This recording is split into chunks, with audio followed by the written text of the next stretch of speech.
시편 109편 16절에서 25절 같이 한번 봉독할까요? 시작. 그가 인자를 베풀리를 생각하지 아니하고 가난하고 궁핍한 자와 마음이 상한 자를 핍박하여 죽이려 하였기 때문이니이다.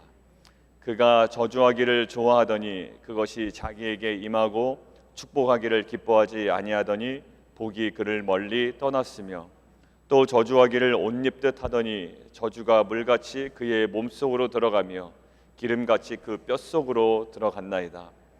저주가 그에게는 입는 옷 같고 항상 띠는 띠와 같게 하소서. 이는 나의 대적들이 곧 내 영혼을 대적하여 악담하는 자들이 여호와께 받는 보응이니이다. 그러나 주 여호와여, 주의 이름으로 말미암아 나를 선대하소서. 주의 인자하심이 선하시오니 나를 건지소서. 나는 가난하고 궁핍하여 나의 중심이 상함이니이다. 나는 석양 그림자같이 지나가고 또 메뚜기같이 불려가오며 금식함으로 내 무릎이 흔들리고 내 육체는 수척하오며 나는 또 그들의 비방거리라. 그들이 나를 보면 머리를 흔드나이다. 여러분들 오늘 16절에서 20절 그리고 21절에서 25절은 좀 약간 상반된 분위기입니다. 우리가 좀 나눠서 보면 16절에서 그 20절을 보면 그 사람들의 어떤 그 실상을 막 또 토해냅니다. 저주하기를 굉장히 좋아하는 자입니다. 그리고 18절 저주하기를 옷 입듯 하는 자입니다. 그래서 그 저주가 물같이 어느새 어느 곳으로 들어가는지 모를 정도로 몸속으로 들어가고 정말 그 기름같이 뼛속으로 깊이 들어가서 결국 그 저주가 항상 그를 떠나지 아니했으면 좋겠습니다. 그리고 항상 차고 다니는 띠처럼 저주가 그들의 몸에서 정말 떠나지 아니하고 계속 붙어 있으면 좋겠습니다라는 거죠. 근데 이제 이게 앞에 있는 어제 우리가 묵상했던 이 본문과 저희가 좀 같이 연관지어서 생각을 해보면 다윗도 실은 그들을 향하여 저주를 서슴지 않거든요. 그 내용상으로 보면. 그리고 오늘 이렇게 얘기합니다. 저주하는 자들에게 저주가 임하게 해주십시오. 이런 거 아닙니까? 그럼 다윗의 어제 저주는 무엇이고 또 그들을 향한 그들이 내뱉은 저주는 뭐가 차이가 있을까라는 거예요. 그들이 내뱉은 저주에 대해서 이렇게 강하게 나가는 것은 혹시 자기에 대하여 그렇게 저주를 퍼부었기 때문에 그러기 때문에 그것을 하는 것은 아닌가. 왜냐하면 16절 가난하고 궁핍한 자와 마음이 상한 자라고 되어 있죠. 근데 이 동일한 표현이 오늘 읽은 본문의 뒷부분에 있습니다. 22절 나는 가난하고 궁핍하여 나의 중심이 상합니다. 그러니까 결국 자기 자신이에요. 그러니까 자기 자신에게 자기 자신을 핍박하고 죽이려고 하고 저주하였기 때문에 그 저주를 뱉은 그 사람에게 그 저주가 좀 임했으면 좋겠습니다. 자신을 향했기 때문에 그럴까요? 근데 그렇지가 않아요. 어제 우리가 이야기를 나눴습니다. 다윗은 자신의 유불리나 자신의 감정이나 자신의 그 선호도에 의하여 결정하는 것이 아니라 무엇에 의하여? 하나님 나라 관점에 의하여 이것들을 바라봤다고요. 하나님 나라의 공의가 세워져야 되겠기에 하나님의 뜻이 이루어져야겠기에 다윗은 그 저주를 서슴지 않습니다. 왜냐하면 믿지 않는 자들, 하나님을 대적하는 자들, 회개하는 자들의 심판이 곧 하나님의 공의의 절반이기 때문에 그래요. 그리고 정말로 회개할 수 없는 인간이 회개하고 돌아오는 것, 그것이 또한 하나님의 그 살아계심의 또 절반이기 때문입니다. 그래서 하나님의 나라 관점에서 그는 어제 그러한 저주를 서슴지 않았죠. 하나님께 기도했습니다. 근데 차이가 있어요. 그 저주는 누구를 향하여 갔냐면 그 상대방을 향하여 가지 않았습니다. 그 악인을 향하여 가지 않았어요. 그쪽에서는 침묵합니다. 악인을 향하여서는 절대적으로 침묵해요. 그리고 이 모든 말을 하나님을 향하여 완전 오픈해 버립니다. 내용은 저주스러울지라도 형식은 완전 달라요. 이쪽을 향하여 완전 침묵합니다. 그리고 하나님을 향하여 완전 모든 것들을 오픈합니다. 그리고 기준은 명확합니다. 하나님 나라 관점에. 하나님 나를 괴롭히니까 저 사람들 좀 혼내주세요라는 것이 아니라 하나님 나라의 관점. 그럼 하나님 나라의 관점이라는 건 무엇일까요? 좀 더 쉽게 얘기하면 하나님 나라의 관점은 하나님의 뜻입니다. 하나님의 마음입니다. 자, 저희가 여러 번 얘기했습니다. 모세의 두 가지 행동이 있었다고 그랬어요. 동일한 행동. 하나는 십계명을 들고 내려오다가 그 자기 이스라엘 백성들이 금송아지를 세워놓고 막 잔치를 벌이고 우상 숭배하는 것을 보고 너무나도 분노하여 그 십계명 돌판을 집어 던집니다. 깨뜨립니다. 분노죠. 그런 분노도 없습니다.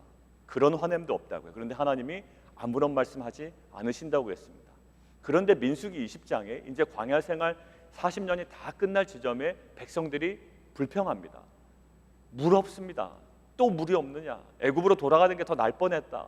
이것에 대하여 이 모세가 굉장히 또 분노하죠. 그래서 하나님께서 명하여 물을 내라고 했는데 모세는 과거의 경험과 또 자신의 분노를 조절하지 못해서 반석을 칩니다. 그래서 물이 나오긴 나옵니다. 그런데 그때 하나님께서 말씀하신 것이 있다고 그랬죠. 내가 나의 거룩함을 드러내지 못했다. 그 말은 뭘까요? 나의 뜻이 아니다라는 거예요. 너가 지금 여기서 이렇게 화낼 일이 아니다. 그런데 과거에 십계명 돌판을 깨뜨릴 때의 마음은 누구의 마음과 합했었다고요? 하나님의 마음과 동일했다고요.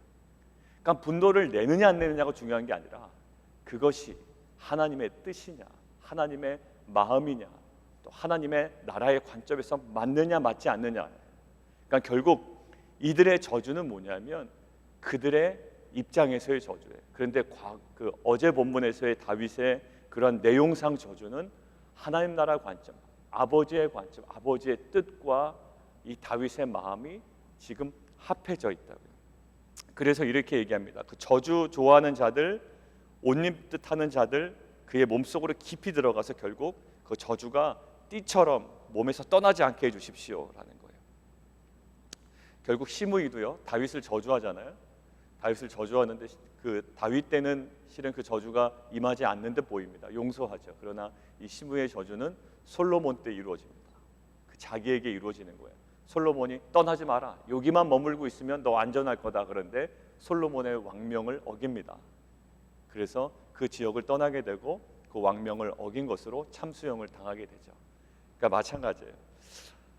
하나님의 뜻이 아닌, 하나님의 마음이 아닌 그 이 분노와 이 저주, 결국 이것에 대해서 우리에게 묵상하도록 하시는 것 같습니다. 마태복음에 보면 이렇게 나와 있어요. 비판을 받지 아니하려거든 비판하지 말래요. 그리고 너희가 비판하는 그 비판으로 너희가 비판을 받을 거래요. 너희가 헤아리는 그 헤아림으로 너희가 헤아림을 받을 거래요. 어찌하여 형제의 눈 속에 있는 티는 보고 내 속에 있는 들보는 깨닫지 못하느냐. 보라, 내 속에 들보가 있는데 어찌하여 너가 형제에게 말하기를 나로 내 속에 있는 티를 좀 빼게 해라 하겠느냐. 외식하는 자여, 내 속에서 들보를 먼저 좀 빼라. 그 후에야 밝히 보고, 그 후에야 너의 눈이 좀 밝히 보일 거예요. 그때서야 형제의 눈 속에서 티를 빼라. 그러니까 형제에 있는 눈 속에서 티를 빼지 말라는 소리를 하지 않았어요. 가정에게 누구, 배우자에게 있는, 또 누구에게 있는, 자녀에게 있는, 또 지체에게 있는 티를 빼지 말라라고 말씀하신 것이 아니라 어떻게 하라? 순서 먼저, 누구 먼저? 내 속에 있는 들보를 먼저 빼어라. 그 후에야 밝히 보일 거야. 밝히 보일 거고 그 후에야 형제의 눈 속에서 티를 빼라라고 이야기합니다. 하나님의 뜻이 아닌 섣부른 판단은 오히려 우리를 굉장히 강팍하게 합니다. 하나님의 마음이 아닌 나의 어떤 유불리나 나의 감정이나 내가 선호하는 것으로 막 흘러가지가 않는 거예요. 그러면 기준은 하나님 뜻으로 들어야 될 거 아닙니까? 근데 그것이 공동체를 굉장히 강팍하게 하고 경직되게 한다. 내가 괜히 불편한 거야. 그냥 어떤 사람 중심으로 가는 것 같고, 그러니까 저 사람 중심으로 가는 것 같고, 뭔가 불편한 겁니다. 근데 만약에 저 사람 중심으로 가는 게 하나님 뜻이라면 저조차도 내려놔야 되는 거예요. 아우, 저 왜 저 사람 중심으로 자꾸 가지? 라는데 묵상하는 중에 그게 만약에 맞다면 저도 그것을 내려놔야 돼요. 아, 이게 지금은 내가 전적으로 수용해야 될 때구나. 그냥 그때 딱 내뱉는 말이 있어요. 이제 독서를 내뱉는 거예요. 제 안에. 사람 중심으로 가면 안 됩니다. 그 말은 뭘까요? 네 마음대로 하는 거 내가 못마땅하다라는 것을 애둘러서 표현하는 것이다라고 하나님께서 저에게 말씀하십니다. 이게 참 위험하고 무섭죠. 하나님 뜻이라고, 사람 뜻으로 가면 안 됩니다라고 하는 것은 애둘러서 저 사람 뜻으로 가기 싫습니다라는. 근데 우리가 정말 기도해 보십시오. 정말 하나님께서 그 사람이 낸 의견을 가지고 가기를 원하시면 우리는 그때 같이 가야죠. 그러니까 이게 경직되기는 굉장히 쉽더라고요. 공동체가. 여러분들, 눈물이 없는 지적질은요, 그리고 기도가 없는 지적질은 자녀를 오히려 망하게 합니다. 가정 가운데 그런 일이 많이 벌어져요. 왜냐하면 제가 자녀를 봐도 자녀는 기도 안 하고 바로 한마디가 나가요. 자녀에게는. 그리고 배우자에게도 기도 없이 눈물 없이 바로 한마디가 나간다고요. 어제도 제가 제 스케줄이 있었는데 갑자기 라이드 때문에 가야 되는 거예요. 빨리 오래요. 그래서 막 갔어요. 가는 중에 또 전화가 온 겁니다. 지금은 또 아니래요. 근데 아니라고 해서 돌아오는데 차가 엄청 막히는 거예요. 그 짧은 구간에서 돌아오는데 이제 그 트래픽이 있고 어제 또 그 워닝이 있었지 않습니까? 그러니까 이제 차들이 이제 막 짜증이 그냥 확 나는 거예요. 그래서 그냥 확 이제 내뱉은 거죠, 제가. 그러니까 거기는 기도도 없고요, 눈물도 없어요. 그냥 뭐가 움직일까요? 그냥 제가 불편한 거예요, 제가 짜증이 났던 거고, 제가 왜 그렇게 시간 타이밍을 제대로 얘기 안 해서 내가 왜 길에서 시간을 허비하게 만드느냐, 그냥 제가 불편한 거예요. 결국 뭐냐면 어제 다윗의 분노는요, 모세의 그 십계명 분노와 똑같아요. 그냥 하나님의 마음이에요. 괜찮아요. 그 분노 괜찮습니다. 그러나 이 사람들의 저주는요, 다윗의 저주와는 달라요. 그냥 자신의 유불리, 내 감정, 그냥 내가 선호하는 거예요. 그러니까 전혀 다른 거예요. 결국 우리 공동체를 향해서도 마찬가지입니다. 가정에서도 마찬가지. 특별히 자녀예요. 왜냐하면 자녀는 무방비 상태거든요. 부모가 하는 대로 다 받게 되어 있어요. 부모가 기분 났다고 한마디 쏘아 붙이면 그 저주가요. 이런 거죠. 예전 어른들 이런 빌어먹을 놈, 뭐 이런 거 있었잖아요. 그 저주가요, 자녀의 가슴 깊이 완전 콱콱 박힙니다. 그러니까 이게 언제 통제되느냐? 우리가 새벽에 나와서 자녀의 이름 계속 부르면서 기도하잖아요. 이게 충분히 자녀를 위해서 기도하고 가면 실은 자녀가 은혜롭게 보여요. 근데 실은 자녀를 향하여 우리가 기도가 부족하면요, 자녀와 감정 싸움을 하고 있더라고요, 제가. 왜냐하면 자녀의 감정을 너무나도 잘 알아. 왜? 내 마음이 그 피가 어디로 가겠습니까? 쟤 지금 저래서 쟤에게 하는 거야. 쟤 그래서 지금 나에게 저렇게 대하는 거야. 그러니까 자녀와 감정 싸움을 하고 있어요. 그게 무슨 이런 형국이 어딨냐고요. 눈물이 없는 지적질, 기도가 없는 지적질, 그리고 하나님의 뜻이 아닌 섣부른 판단은 가정을 굉장히 경직시키고 공동체를 경직시킵니다. 우리 가운데 회복되어야 될 것이 있어요. 그러면 다윗처럼 저주스러운 말을 하지 말까? 왜냐하면 오늘 저주하지 말라니. 이게 아니라 우리 마음이 더욱 하나님의 마음과 합한 믿음의 가정, 우리 혜원 집사님과 저 남성들이 있지만 믿음의 가장들, 하나님의 마음에 합한 대로 자녀에게 한마디 내뱉더라도, 배우자에게 한마디를 혹 지적질이 필요하더라도 그것들이 정말로 눈물과 기도와 묵상이 있는 한마디가 나왔으면 좋겠고, 자녀를 향해서는 더더욱 그렇고, 공동체 안에서 우리가 어떠한 막 기준을 또 들이댄다고요. 그러나 그 전에 하나님의 뜻과 마음을 먼저 헤아릴 수 있는 정말 그런 거룩한 공동체가 되었으면 좋겠습니다. 두 번째 본문이에요. 21절입니다. 21절은 자기 자신에 대해서 얘기한다고 그랬죠. 22절, 가난하고 궁핍하고 중심이 상한다. 이 상함은요, 낙해예요. 낙해. 아니, 일반적으로 상함은 낙해인데 실은 이 여기서 나오는 상함은 할랄이라는 히브리어래요. 이 할랄은 낙해보다 훨씬 더 중한 이 상함이에요. 결국 어떤 뜻이냐면 어디에 찔려서 관통당하고 찔려 죽은 막 이 정도 느낌이에요. 그러니까 그저 이렇게 하나 이렇게 뭐 상처가 난 게 아니라 완전 관통당한 느낌이에요. 그러니까 그만큼 자기 자신의 상황이 지금 상함이 중합니다라는 거예요. 그리고 어떻게 표현합니까? 석양 그림자 같이 불완전하고 굉장히 쇠잔합니다. 메뚜기 같습니다. 바람에 정말 휘날릴 수밖에 없는, 몰려다닐 수밖에 없는, 끌려다닐 수밖에 없는 상황입니다. 무릎이 흔들립니다. 내 육체는 수척합니다. 그리고 나는 사람들의 비방거리가 됩니다. 근데 이 모든 것들에 하나님 나를 건져 주십시오. 난 이런 상황입니다. 나를 건져 주십시오라고 이야기할 때 사도 바울이에요. 그 다윗이 무엇으로 얘기합니까? 하나님, 저는 이렇게 저 악한 사람보다 더 의로웠습니다.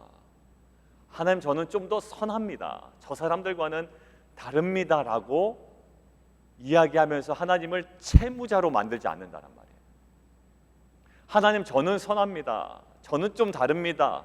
그러니 저를 좀 도와주셔야 되겠습니다라고 하면서 하나님을 자기를 채권자로 만들고 하나님을 채무자로 만들지 않더란 얘기입니다. 나를 도와주십시오라고 하는 근거가 뭡니까? 자신의 있는 그대로, 하나님, 나는 가난하고 궁핍합니다. 나는 상합니다. 나는 석양 그림자 같습니다. 메뚜기 같습니다. 무릎이 흔들립니다. 내 육체는 수적합니다. 비방거리가 됩니다. 하나님, 저는 정말 불쌍한 인간입니다. 저는 부족합니다. 자신의 실존을 하나님께 다 내려놓고 오직 뭐에 매달려서 하나님, 은혜 필요합니다. 하나님, 은혜 필요합니다. 거기서 21절에 나오죠. 주의 이름으로 말미암아 나를 선대해 주십시오. 주목하십시오. 나의 선함으로 나를 선대해 주십시오가 아니에요. 나의 의로움으로 나를 선대해 주십시오가 아닙니다. 하나님, 주의 이름으로 말미암아 나를 선대해 주십시오. 주의 인자하심이 서나오니 나를 건져 주십시오. 나는 불쌍합니다. 오직 주님의 긍휼만을 바랍니다. 어느덧 우리가 신앙생활 하다 보면 나의 선함들이 마구마구 드러납니다. 아유, 저 사람 조금 부족하네. 근데 나는 그래도 말씀 가운데 걸어가려고 하니까 내가 좀 봐주자라는 거예요. 아니에요. 악합니다. 나는 가난하고 궁핍합니다. 그래서 팔복이 왜요? 어떤 자가 복이 있는 자라고요? 의로운 자가 있는 것이 아니라 팔복에 이렇게 나와 있습니다. 심령이 가난한 자가 복이 있대요. 하나님, 나는 부합니다. 계시록에 나오잖아요. 부하다. 나는 부족한 것이 없다라고 하지만 결국 뭐라고요? 그 실상은 벌거벗은 자래요. 그러니까 정말 복이 있는 자는 뭐냐면, 하나님, 오늘도 나는 가난하고 궁핍합니다. 내 마음이 상합니다.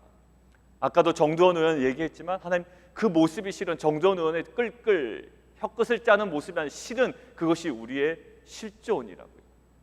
석양 그림자 같고 메뚜기 같고 무릎이 흔들리고 내 육체는 수척하고 비방거립니다. 오직 은혜만을 간구합니다.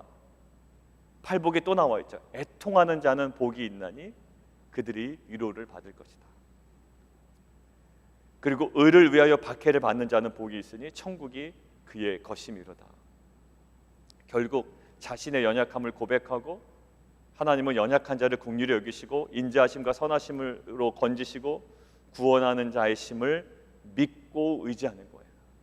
자신의 의로움으로 하나님께 나아가지 않아요. 자신의 부족함 그대로 가지고 하나님께 나아갑니다. 예수님의 그 십자가도 사실 굉장히 연약한 것이었습니다. 그대로 가지고 나가십니다.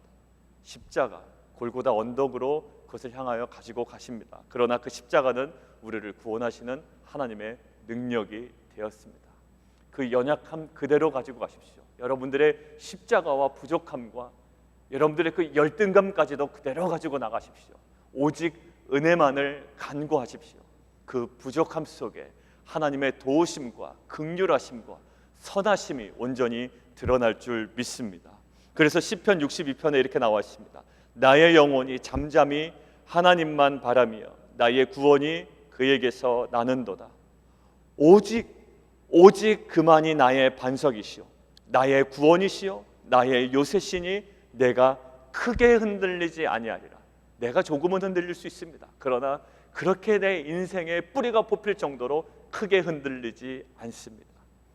그리고 이렇게 구절이 되어 있습니다. 상한 갈 때 꺾지 아니하시고 꺼져가는 등불 끄지 아니하시는 그 하나님을 신뢰함으로 나의 모든 실상을 다 토해내시고 그 부족함과 연약함과 궁핍함과 가난함과 흔들림과 깨어짐 가운데 역사하시는 하나님께 기도함으로 그 임재와 은혜를 누리는 귀한 공동체 되기를 원합니다. 함께 기도하겠습니다. 시간 함께 기도할 때 하나님, 다윗이 이러한 저주하는 자에게 저주가 임하게 해주십시오라고 할 때 찔리지 않았을까라는 생각을 실은 해봤습니다. 그렇게 저주를 퍼부어 놓고선 저주하는 자에게 저주가 임할 것이라 혹 자기에게 말한 것은 아닌지 헷갈릴 정도로 너무나도 담대하게 이야기합니다. 그러나 달랐습니다. 다윗은 이쪽 상대방을 향하여는 전적으로 침묵했습니다. 그리고 하나님을 향하여 저주스러운 기도를 하긴 합니다. 그러나 다윗은 하나님의 마음에 합한 것이었습니다. 하나님의 그 눈물이 담긴 것이었고 하나님의 뜻이 있는 하나님 나라의 관점이었습니다. 하나님, 그러고 보니 하나님의 뜻이 아닌 섣부른 판단 내리지 말아야 되겠습니다. 오히려 그것들은 우리를 강팍하게 하고 그 모든 조직과 가정을 굉장히 경직화시킵니다. 눈물이 없는 지적질, 눈물이 없는 분노, 기도 없는 그러한 분노, 그러한 화냄, 이 모든 것들이 하나님 공동체 또 가정을 이롭게 하지 못한다는 걸 알게 되었습니다. 실은 우리의 모든 근본이 뿌리 깊은 나의 유불리, 나의 감정, 나의 인정받는 것, 내가 선호되는 것, 그것으로 움직이고 있지는 않은지, 하나님의 나라의 관점에서 맞는 것인지 항상 돌아보며 하나님 눈물과 기도로 먼저 품고 필요할 때의 분노가 우리 가운데 유용하게 사용될 수 있도록 주님 인도해 주십시오. 우리 함께 기도하며 나가도록 하겠습니다.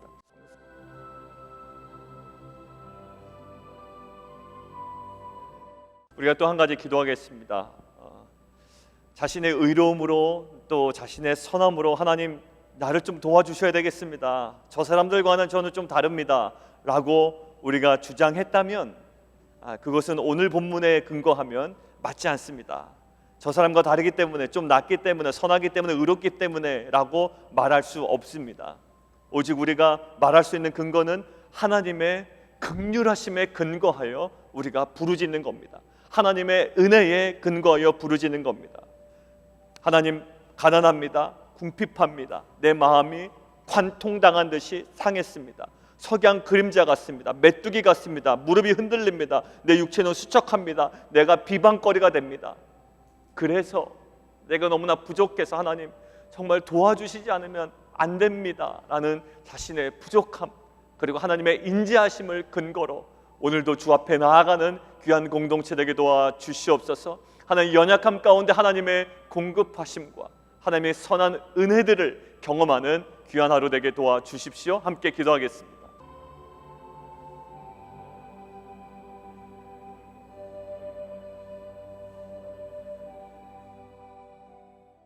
하나님, 다윗의 분노는 실은 자신의 인간적인 서운함 때문에 나오는 것이 아니라 하나님 나라의 관점으로부터의 아버지의 마음의 뜻에 합한 분노였습니다. 우리 가정에서 내고 있는 자녀에게, 배우자에게, 또 우리가 겉으로 향하고 있는 그 모습 속에 아버지의 뜻과 일치되지 않은 많은 부분들을 우리로 하여금 다시금 보게 하신 것 감사합니다. 기도가 없는, 묵상이 없는, 애통함이 없는, 눈물이 없는 그러한 분노와 그러한 지적질, 하나님 정말 그 가정을 더욱더 딱딱하게 만들고 은혜를 사라지게 하는 정말 그러한 요인이었음을 하나님 보게 합니다. 영적인 가장들 먼저 하나님 말씀 앞에, 그 주님의 뜻 앞에 하나님 나라의 관점으로 날마다 세움받는 귀한 은혜 허락하여 주시옵소서. 하나님, 그리고 우리의 의로움과 선함과 남들과 다름으로 하나님께 부르짖었다면 이제는 하나님 나의 깨어짐, 가난함, 궁핍함, 석양 그림자 같은, 메뚜기 같은 그런 비방거리와 수척함, 내 실존을 주 앞에 부르짖으며 오직 하나님의 인지하심과 긍휼하심을 붙잡고 하나님 팔복의 가난한 마음으로 주 앞에 나아가는 귀한 공동체 되게 도와주시옵소서. 도저히 그것이 우리에게 은혜가 되지 않을지라도 하나님 그곳에 하나님의 긍휼과 은혜를 사모하는 마음으로 엎드려 부르짖는 귀한 공동체 되게 도와주옵소서. 예수 그리스도 이름으로 감사하며 기도합나이다.